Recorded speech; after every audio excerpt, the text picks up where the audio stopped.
Hey everybody, so today I want to talk about restricted free agents, specifically remaining restricted free agents who are still not signed here as we head into August and do not have contracts yet for the upcoming season. And these are not, just, random players. These are very good star players, important players to their teams who it has to be a little bit concerning if you're a fan of any of these teams, or these guys do not have contracts yet, and we've still got about 6 weeks until we get into training camps and things in the NHL really get back underway. But still, these are players who are top pair defensemen, top six forwards, who are very, very important players for their teams, are really rising stars in the NHL, some of them rising superstars in the NHL. And they don't have contracts yet on July 31st when I am recording this video. So these are the top 10 restricted free agents remaining that do not have a contract yet for next season. I easily could have made this a top 20 video, but it would have been way too long. There are a lot of RFAs who are not yet signed. A lot. And a lot of big name restricted free agents as well. These are not, third or fourth line guys. These are really, really high-end players who don't have contracts yet. So normally a list like this, you would start at 10 and work your way up to 1, but that would be pointless because I think we all know who number 1 is. So we're starting at 1 and we'll just work our way down. And number 1, obviously, no contract yet, is Mitch Marner for the Toronto Maple Leafs. Marner, 22 years old. He's scored at least 60 points in all 3 of his NHL seasons. Last year, he broke out from being a very good player to being a superstar player. He had 94 points last season with Toronto, 26 goals and 68 assists. Marner is looking for a huge contract, $11+ million a year. Toronto does not have the cap space to give him that right now. Actually, Toronto has negative cap space right now. If you go to Cap Friendly, Toronto currently is over the salary cap already without having Marner signed. So if this is a big time situation for the Maple Leafs. There are a lot of people who don't think Marner is worth what he's asking and think that that 94-point season was largely aided by playing with John Tavares, and that Marner by himself is not a 90-point player. So there are people that don't want the Maple Leafs to give Marner that much money. There are people who think Marner is absolutely a superstar and worth Austin Matthews and John Tavares type money. Whatever you believe, the fact of the matter is that right now Toronto doesn't have that money to give him. So if they are going to re-sign Mitch Marner, they're going to have to dump salary. They're going to have to make some major moves in trade-wise to dump salary. Marner could just not get a contract and end up sitting out.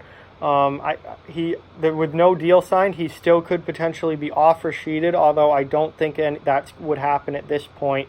I think, the more that this drags on, the less leverage Toronto has. They could trade him. But again, as time goes on, Toronto has less and less leverage. Why would you offer sheet Marner at this point when you know that Toronto right now can't sign him? Why would you give up those draft picks? Instead, maybe try and make a trade for him and not give up all those draft picks. Maybe give up some roster players or some prospects instead. This is a big time situation, and I really don't know what's going to happen because it's not like he can just sign tomorrow. Toronto is over the salary cap. They have to move money if they're going to re-sign Marner. We don't even know if Toronto's willing to give Marner what he's asking. He is asking for a huge contract, an astronomical amount of money. He is expecting to get paid like a 100-point player. We'll find out if he is a 100-point player. He had 94 last year. We'll see if he can put up those types of numbers again this year. If he can, then he has to play first of all. So it's a big situation with Mitch Marner, and he is obviously has been the talk of the offseason this summer, and what's going on there. But he is number one as definitely the top RFA, still not signed. It's a really tough situation for everyone involved, and I do not know how it's going to play out. Number two is Braden Point from the Tampa Bay Lightning. He's 23 years old. He had a breakout season 2 years ago in 17-18 where he had 32 goals and 34 assists for 66 points. That is when Braden Point really put his name on the map and everyone realized, wow, this kid's really good. And then last season, he became a superstar. Braden Point went from a very good player to a superstar last season. 41 goals, 51 assists for 92 points last year. Just tremendous numbers, tremendous goal scoring from a center.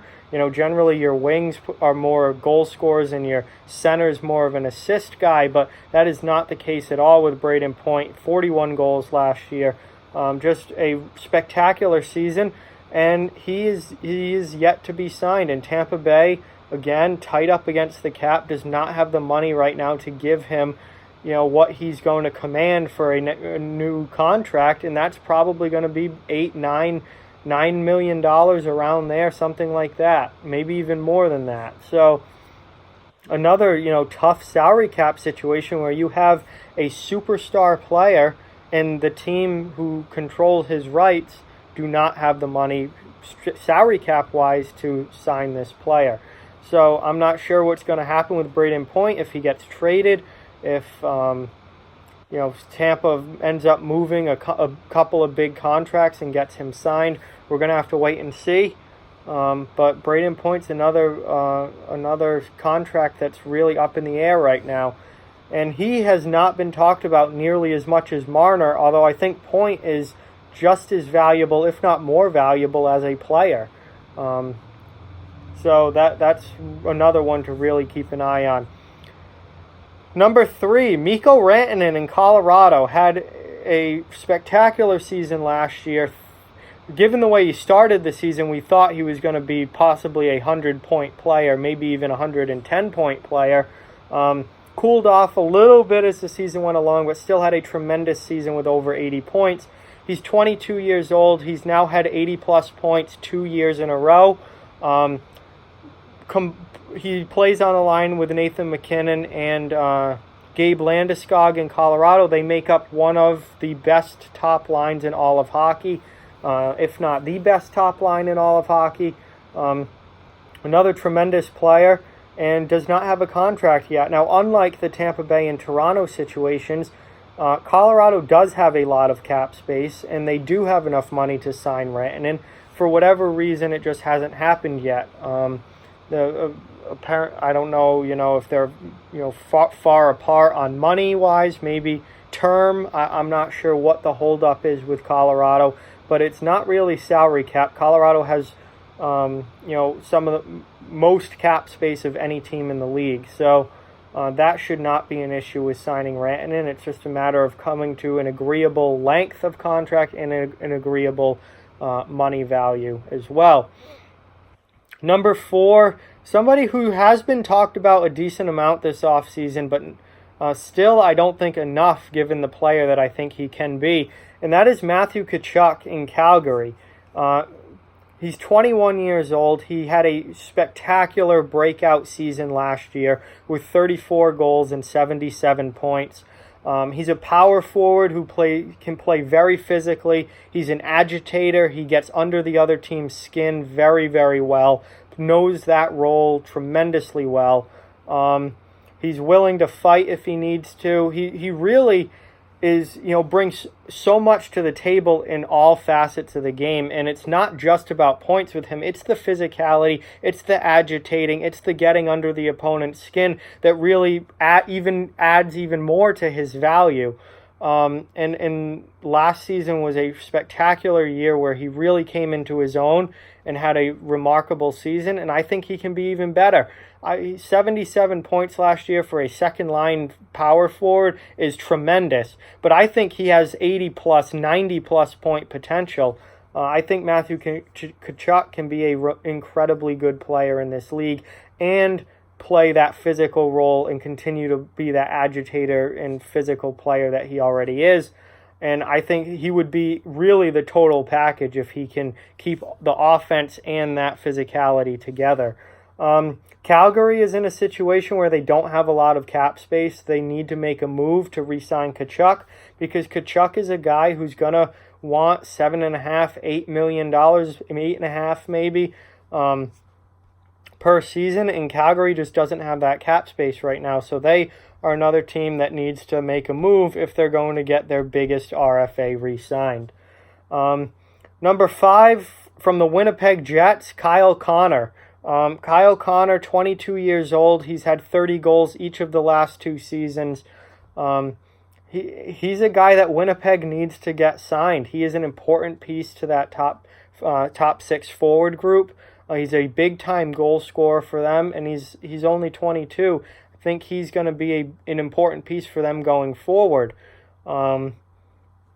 So, Winnipeg right now is in trouble salary cap-wise. Not that they don't have cap space. If you go to Cap Friendly, they actually, the Winnipeg Jets have the most cap space in the league with $17.5 million in space. The problem is they only have 17 roster players signed.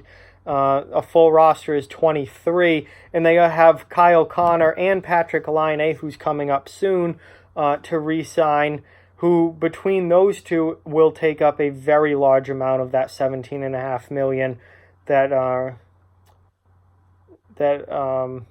they have in cap space. So it is a salary cap problem. Even though the number looks big with space-wise, it is a salary cap problem in Winnipeg. So they're probably going to have to make multiple moves as well to get Connor and Laine re-signed. But next up is Zach Werenski, the first defenseman on the list from the Columbus Blue Jackets. He's 22 years old. He's had 2 40-point seasons as a defenseman in the NHL already.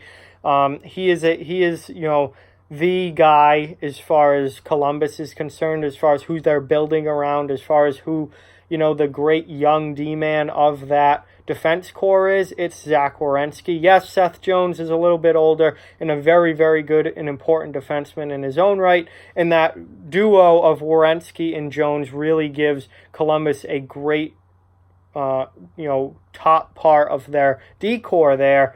But Werenski is a very important guy and a guy that Columbus needs to get re-signed.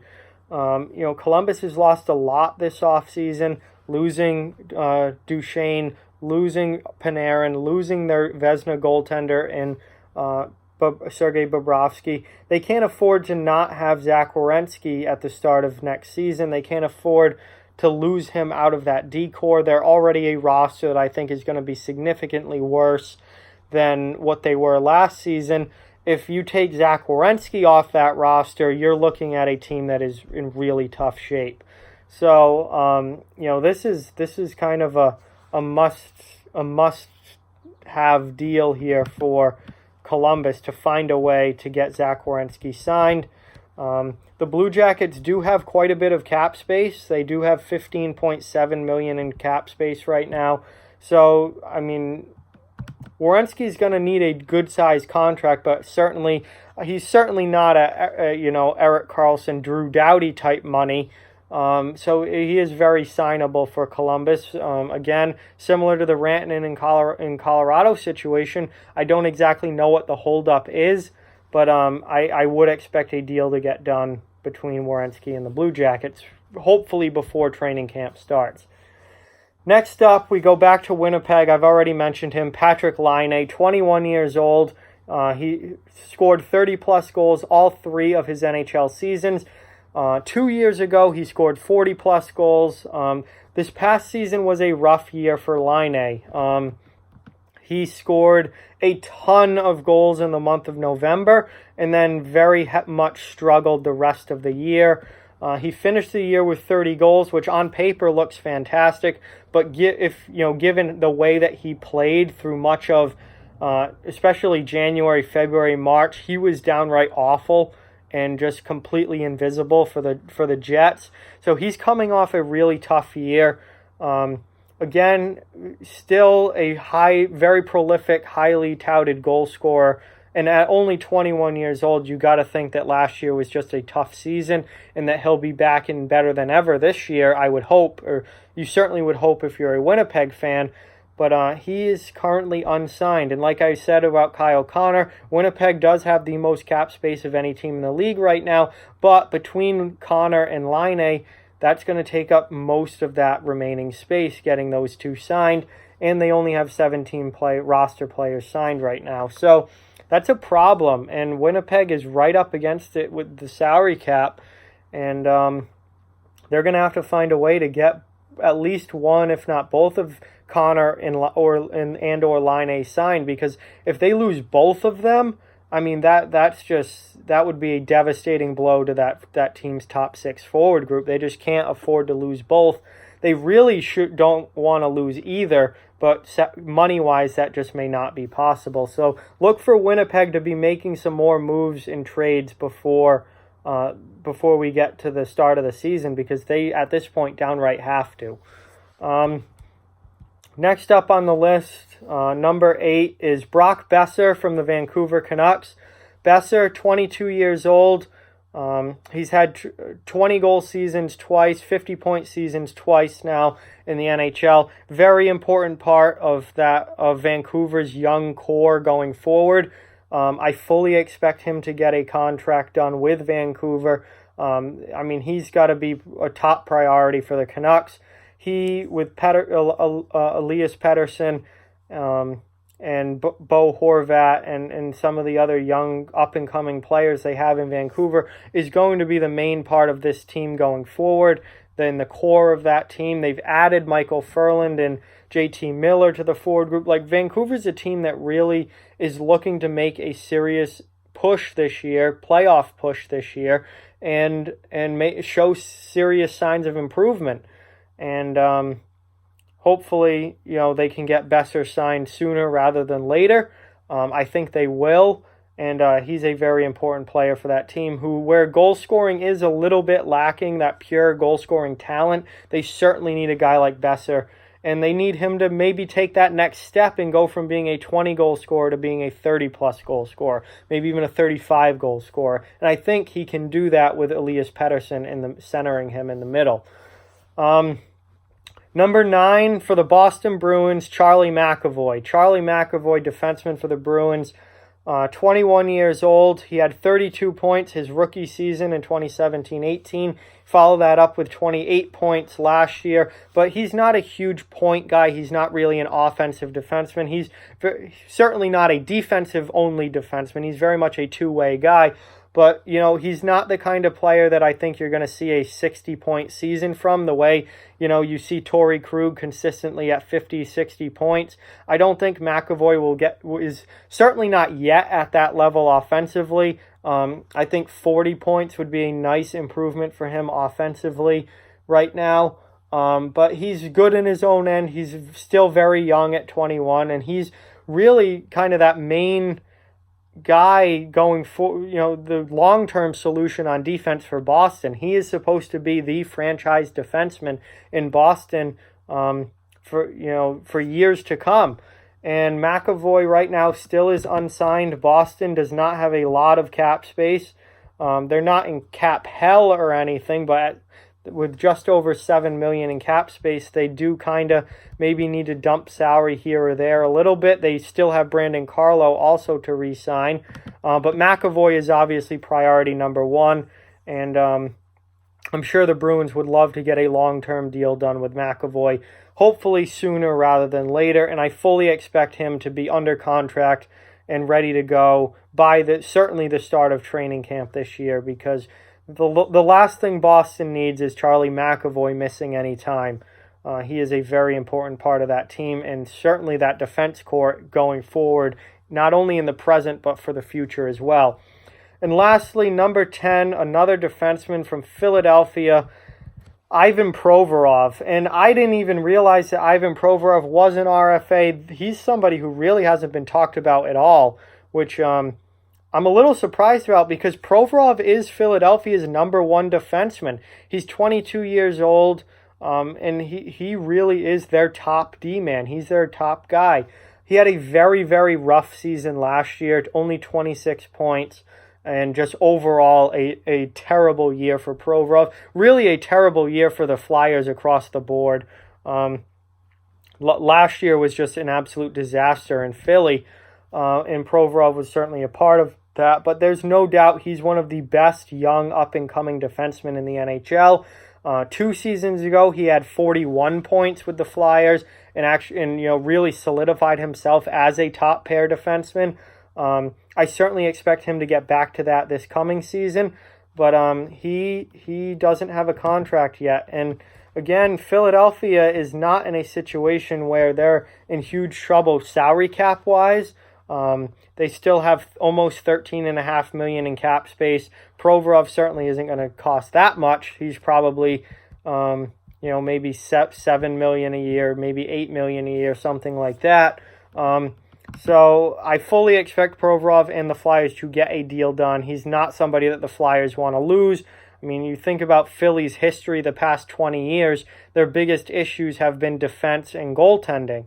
They've been a talented team many of those years, but it always seems that they could never get a solid franchise goaltender, consistent goaltending, and defense always ended up being a problem. Now you have a franchise goaltender in Carter Hart and a franchise defenseman in Ivan Provorov. Those are not players that the Flyers are going to want to lose, so I fully expect them to get a deal done before the start of the season with Provorov, because he is their top defenseman and a very important part of that team. If they're going to make a push to be a playoff team next season, they have to have Ivan Provorov in that lineup and healthy all season long. So this video did end up going pretty long, even with only 10 players and not 20. I'm certainly glad I didn't do 20. But those are my top 10 remaining restricted free agents in the NHL. These are some big-name players, very important players for their teams, and they do not have contracts yet. So it's going to be something to watch as we get closer and closer to the season. I think we're about six weeks away from training camp starting. These are high-end players that something needs to happen. In some of these cases, it's just a matter of the team and the player coming to an agreement. In other cases, the team's going to have to free up cap space to get these players signed. Calgary's one of those teams. Winnipeg's one of those teams. Toronto, Tampa Bay, they are going to have to free up cap space to get these players signed. Boston as well. So we'll see what happens. We'll see, all of these situations where they end up. I think most of these players will end up staying with their current teams. There is the potential for a trade out there. So we'll just have to see how it all turns out. But with that, like, comment, share, subscribe, follow on social media. All those links are down in the description below. If you'd like to further support the channel, the links to our Patreon and merchandise store are down in the description as well. Please keep spreading the word about this channel. Let's keep this thing growing. We are on our road to 1,000 subscribers, so if you can help get us there in any way, whether it's subscribing yourself or spreading the word about the channel, sharing a video, anything like that, it would be greatly appreciated. Thank you so much for watching. I hope you enjoyed the video, and I'll talk to you guys soon.